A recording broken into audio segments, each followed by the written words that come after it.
What Nobody Tells You About Life After Awakening, Gabor Maté. There is a specific disappointment that arrives for many people on the other side of genuine awakening. Not the disappointment of having been deceived, not the conclusion that the awakening was not real or that what was experienced in the opening phases was not genuinely significant. Something more subtle and more personally disorienting than either of those things.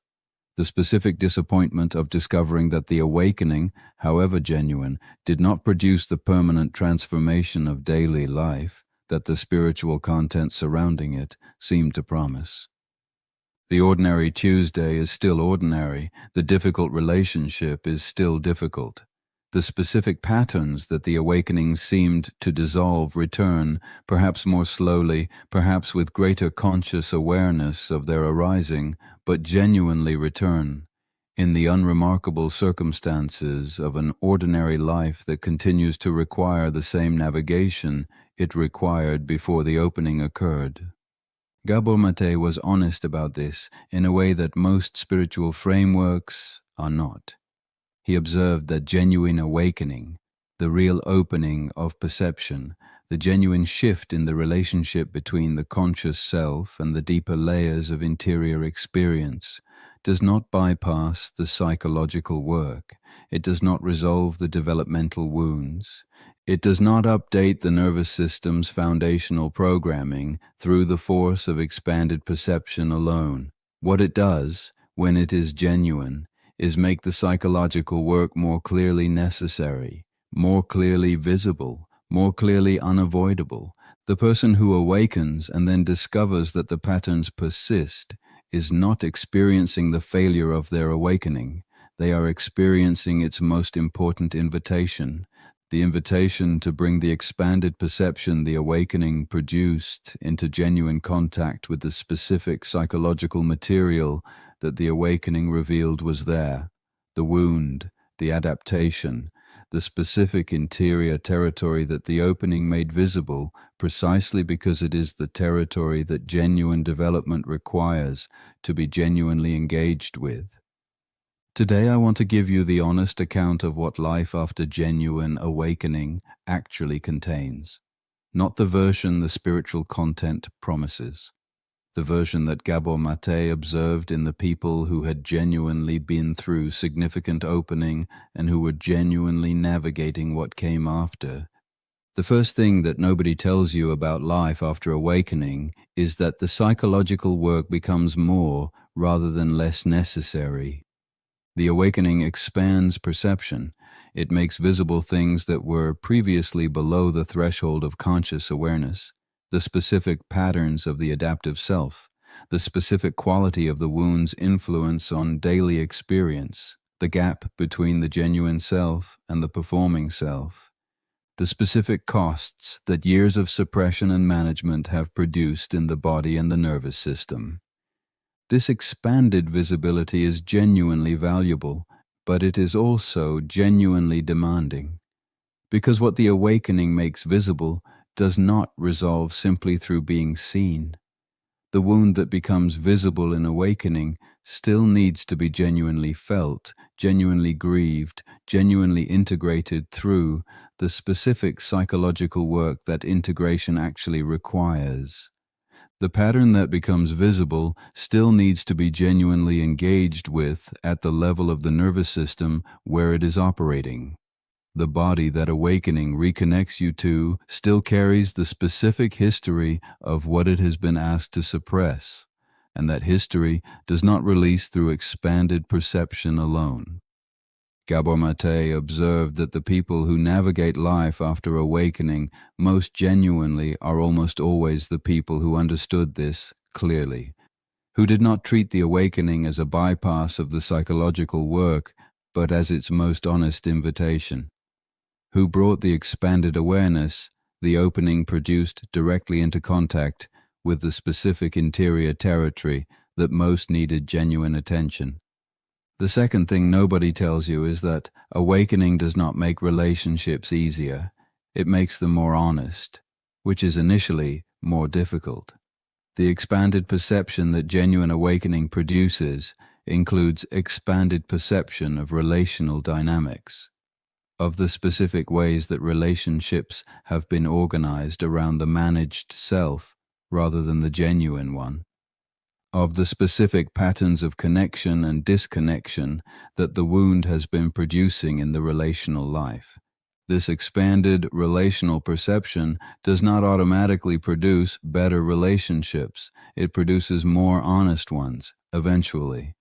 But the path from expanded perception to genuine relational honesty runs through the specific, often uncomfortable, sometimes genuinely painful process of bringing more of the genuine self into contact with relationships that were previously organized around the managed version. Some relationships can hold this, some cannot. And the navigation of which is which, the grief of the ones that cannot, and the deepening of the ones that can, is among the most demanding and most genuinely significant aspects of life after awakening. The third thing nobody tells you is that the integration is slower than the opening. The opening phases of genuine awakening can be rapid, perceptual shifts that arrive with a speed and intensity that bear no relationship to the pace at which the life surrounding them can absorb what they have produced. The integration of what the opening revealed, the genuine, lived, daily incorporation of expanded awareness into the ordinary fabric of ordinary life, moves at a completely different pace. Gabor Maté understood integration as fundamentally a nervous system process rather than a mental one. And nervous systems integrate at the pace of genuine experience rather than at the pace of expanded understanding, which means that the person who has had a significant awakening may understand what they experienced and what it revealed for years before the nervous system has genuinely absorbed enough different experience to actually update the foundational programming that the awakening made visible but did not automatically change. This gap between understanding and genuine integration is one of the most consistently disorienting aspects of life after awakening, and it is almost never adequately described in the spiritual content that surrounds the opening phases. The fourth thing nobody tells you is that spiritual bypassing becomes a more rather than less available temptation.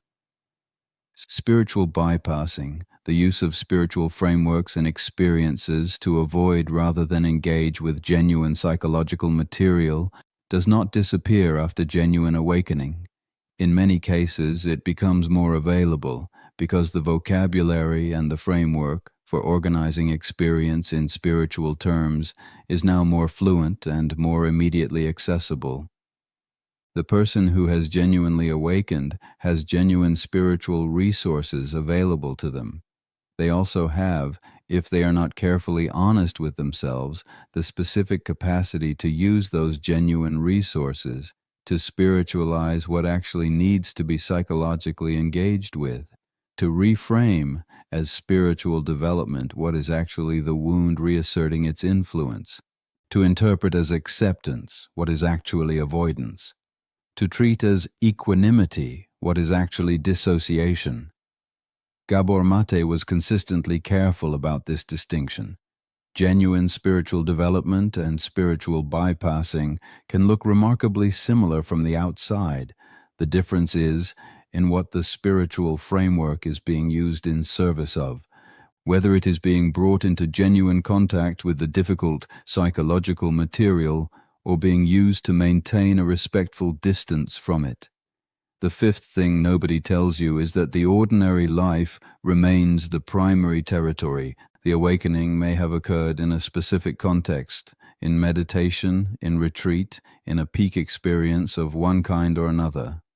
Life after awakening occurs in the grocery store, in the difficult conversation with the partner, in the workday, in the specific, unremarkable texture of ordinary daily experience. Gabor Maté understood this as the actual point rather than as the limitation. The spiritual life that is only available in dedicated practice contexts, that does not survive full contact with the ordinary, has not yet been genuinely integrated. The measure of genuine integration is not the quality of the peak experience. It is the quality of presence available in the ordinary moment that requires no special conditions to produce. That quality of ordinary presence, unhurried, unperforming, genuinely inhabiting the actual moment of the actual life, is both the goal of genuine integration and its most reliable measure. And it is developed not in the extraordinary moments of expanded perception, but in the daily, patient, genuinely humble practice of bringing honest attention to whatever is actually present in the unremarkable circumstances of an ordinary day. The sixth thing nobody tells you is that genuine humility becomes more rather than less important. The early phases of awakening can produce, not universally, but commonly enough to deserve honest acknowledgement, a specific quality of certainty about the significance of what has been experienced. The sense of having finally seen something clearly that others have not yet seen. The specific confidence of expanded perception that has not yet been tempered by the extended encounter with what the expanded perception revealed that still needs to be worked with. Life after awakening, when it is genuinely engaged with, produces something different.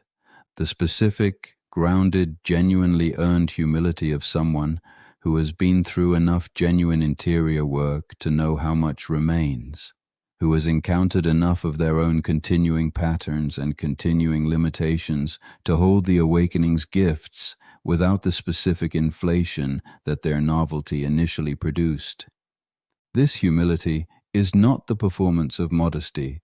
It is the genuine recognition that expanded perception, however real, is not the same as complete integration, that seeing clearly is not the same as living from what is seen, and that the gap between the two is the actual territory of genuine spiritual development, not a temporary inconvenience before the real arrival, but the ongoing, never completed, always genuinely demanding work of a life.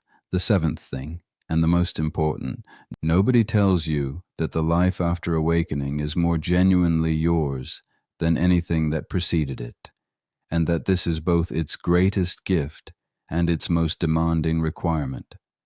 The awakening strips away, gradually and imperfectly, the layers of performance and adaptation and managed self that the life before it was substantially organized around.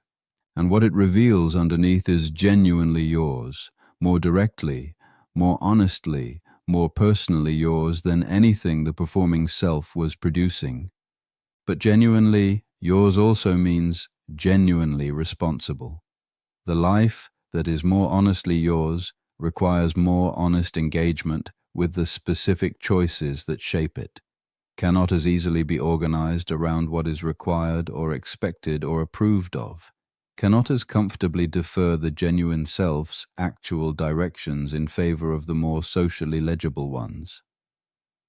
Gabor Maté understood this as the specific weight and the specific gift of genuine awakening simultaneously. The weight of genuine responsibility for a life that can no longer as easily be organized around external requirement. The gift of a life that is, for perhaps the first time, genuinely available to be actually lived rather than performed. That life, ordinary, demanding, genuinely yours, is what is waiting on the other side of the awakening's opening phases. Not the permanent elevated state, not the resolution of the psychological work, not the bypass of the ordinary, genuinely inhabited, for the first time, by who you actually are. And the privilege of a lifetime, the one Gabor Maté pointed toward with everything he had, the privilege of a lifetime is to become who you truly are, not in the awakening, in what comes after, in the ordinary, demanding, genuinely extraordinary life that the awakening was always actually pointing toward.